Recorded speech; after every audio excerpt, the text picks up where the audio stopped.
Ready to land high-paying freelance gigs on Toptal? Step 1. Let's create a resume that screams "Hire me." First, tailor your resume specifically for Toptal's focus on top talent. Unlike a generic resume, this one needs to be a showcase. Step to craft your skills section. This is your chance to shine. Be specific. Don't just say programming. List the technologies and programming languages you're proficient in. Quantify your skills, where you can develop responsive web applications using React instead of just experience with React.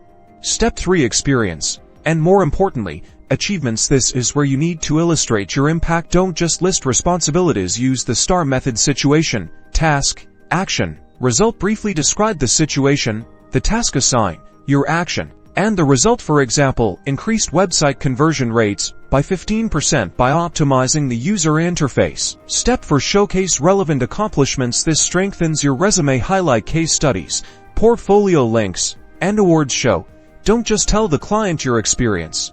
Step 5. Optimize for the platform's ATS. Keep it concise and readable. Use keywords related to your skills and the projects you're aiming for on Toptal. This makes your resume searchable, and you're on your way to winning those gigs.